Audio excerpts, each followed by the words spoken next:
Assalamualaikum warahmatullahi wabarakatuh. Perkenalkan, nama saya Lira Ciremona Mailani, Program Studi Pendidikan Agama Islam, Hadis kelas E.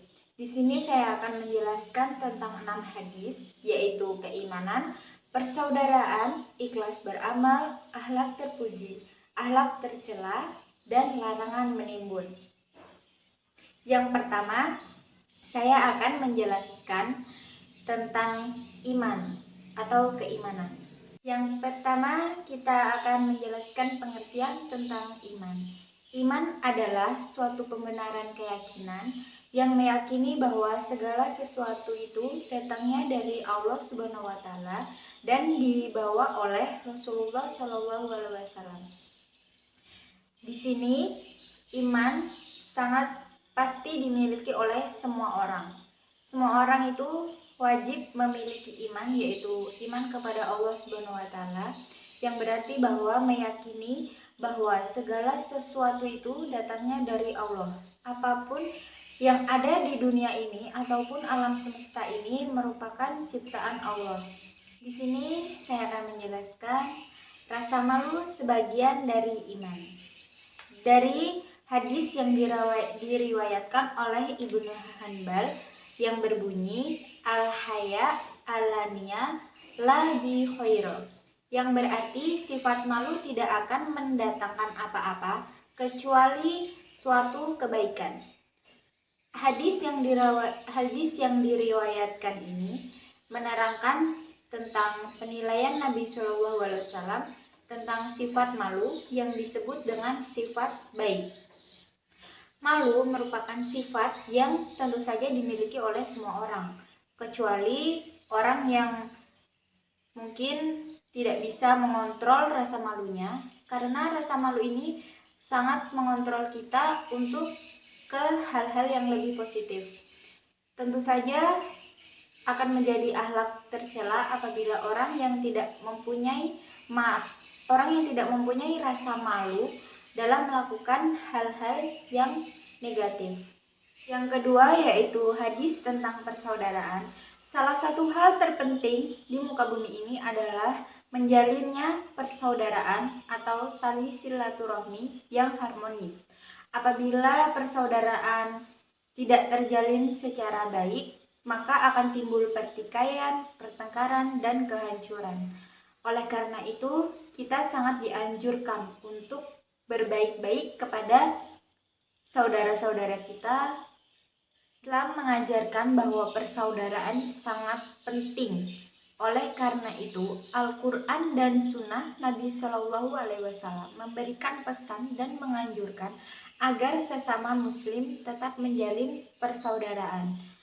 Hadis di sini menjelaskan, yaitu yang berbunyi Hadasna Yahya bunu Buki ri hadasna su an uqaili an nabi syahab anas anallahi liman uhbarahu an Abdullah na Umaro radhiyallahu anhuma uhbarahu an Rasulullahi sallallahu alaihi wasallam qala muslimun ukhwal muslimi la yadlimuhu wa la yuslimuhu wa man kana fi hajati uhihi kanallahu fi hajatihi wa man faraja an muslimi kazai hajatihi wa man faraja an muslimin karbata farajallahu anhu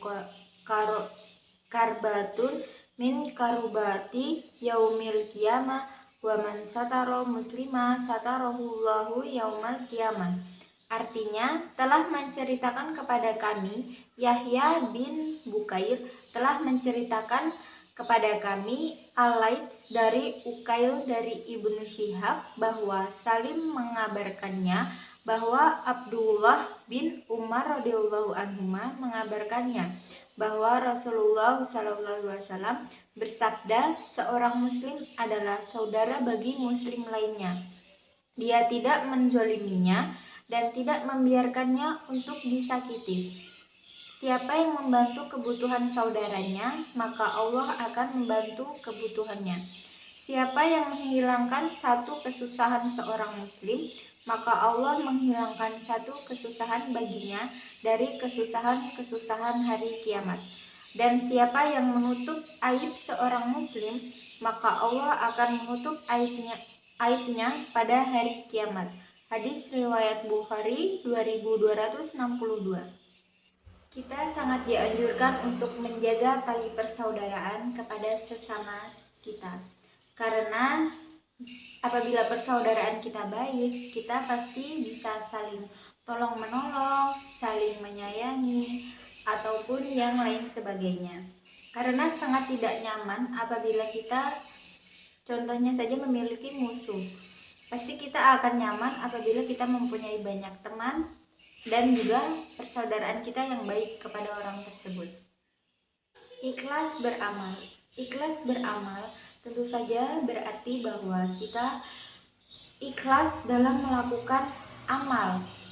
Amal di sini sangat banyak. Contohnya saja misalkan kita memberikan sesuatu kepada orang yang lebih membutuhkan. Itu ikhlas dari diri kita sendiri. Tidak ada niatan apapun kecuali demi mendapatkan ridho Allah.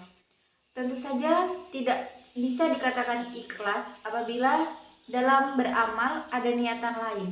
Misalnya setelah beramal terus melakukan foto selfie, lalu dipublikasikan kemana-mana agar mendapat pujian dari orang-orang lain. Itu sama sekali tidak bisa dikatakan bahwa dia tersebut ikhlas dalam melaksanakan kegiatan tersebut atau perlakuan tersebut. Ikhlas itu kita benar-benar tidak memikirkan niatan lain kecuali satu, yaitu mendapatkan ridho Allah. Hadis tentang ikhlas beramal dari Amirul Mukminin Abu Hafs Umar ibnul Khattab bin Nufail bin Abdul Uzza bin Riyah bin Abdullah bin Qurt bin Razah bin Adi bin Ka'ab bin Luwai bin Ghalib al-Quraisy al-Adawi radhiyallahu anhu, ia berkata, aku mendengar Rasulullah Shallallahu alaihi wasallam bersabda, semua amal perbuatan itu dengan disertai niat-niatnya, dan sesungguhnya bagi setiap orang itu apa yang telah menjadi niatnya. Maka barang siapa yang hijrahnya itu kepada Allah dan Rasul-Nya, maka hijrahnya itu pun kepada Allah dan Rasul-Nya. Dan barang siapa yang hijrah itu harta dunia yang hendak diperolehnya, atau untuk seorang wanita yang hendak dikawininya, maka hijrahnya pun kepada sesuatu yang dimaksud dalam hijrahnya itu.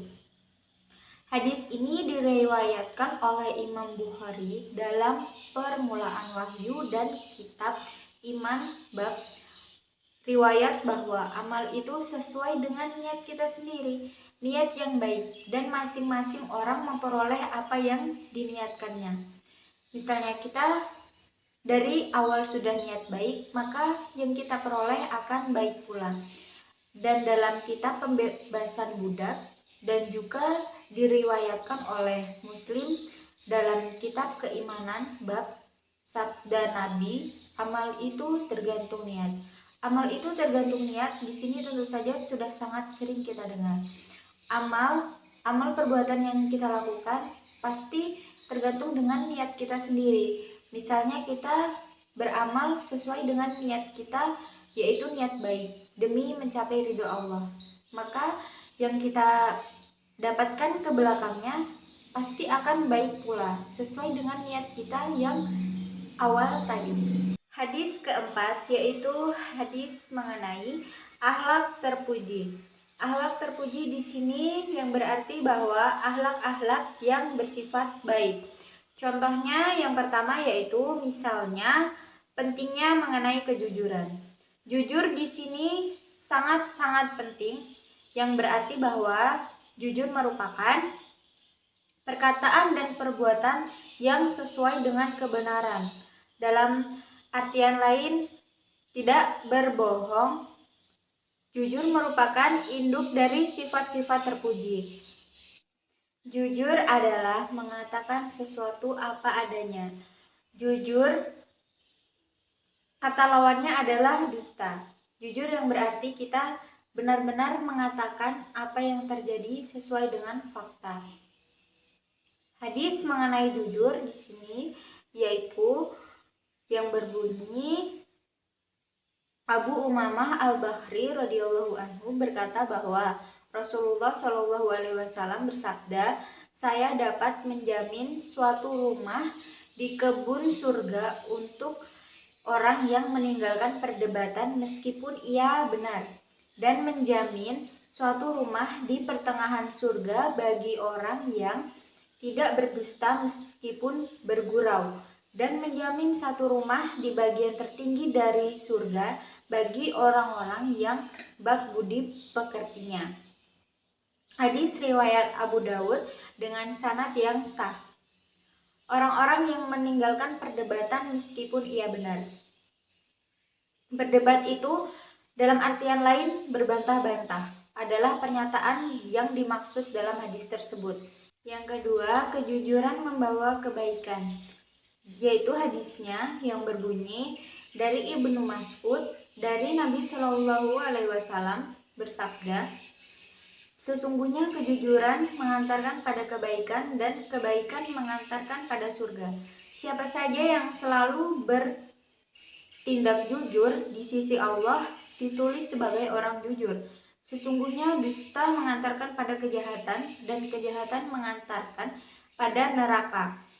Siapa saja yang selalu berdusta di sisi Allah, dia ditulis sebagai pendusta." Muttafaq Allah.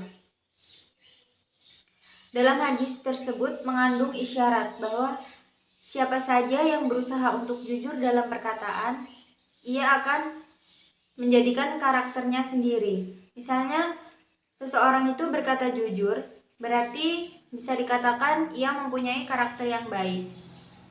Dan sebaliknya, apabila orang tersebut melakukan dusta, maka bisa dikatakan bahwa akhlak tersebut merupakan akhlak tercela. Yang ketiga, orang jujur akan mendapatkan pertolongan dari Allah. Tentu saja orang yang memiliki sifat jujur sangat tinggi derajatnya, atau keutamaan orang-orang yang jujur itu sangat utama. Hadis kelima yaitu mengenai akhlak tercela. Akhlak tercela di sini berarti bahwa akhlak-akhlak yang tidak baik atau yang justru merupakan dari larangan dari Allah. Yang pertama, larangan berburuk sangka kepada kaum muslimin tanpa ada keterpaksaan. Dalam artian lain di sini adalah kita dilarang untuk berburuk sangka, yaitu dalam artian lain suudzon. Karena suudzon itu bisa menyebabkan kerugian kepada diri kita sendiri maupun orang lain yang diprasangkai tersebut. Di sini ada dalilnya yaitu Bismillahirrahmanirrahim. Ya ayyuhalladzina amanu jutabinu katsiran manadonna inna ba'dadunna isuma wala tajassasu. Yang berarti bahwa wahai orang-orang yang beriman, jauhilah olehmu kebanyakan dari prasangka, karena sesungguhnya sebagian dari prasangka itu adalah dosa. Quran Surah Al-Hujurat ayat 12. Dalam ayat tersebut tentu saja sudah sangat mengandung perintah untuk menjauhi kebanyakan berprasangka, termasuk di sini yaitu berprasangka buruk. Karena sebagian tindakan prasangka ada yang merupakan perbuatan dosa. Seperti yang saya bilang dari awal tadi, yaitu berprasangka buruk akan menyebabkan dosa buat kita sendiri, merugikan diri kita sendiri apabila yang kita prasangkai tersebut tidak benar. Sekian presentasi dari saya. Apabila ada kekurangan, mohon dimaafkan. Wassalamualaikum warahmatullahi wabarakatuh.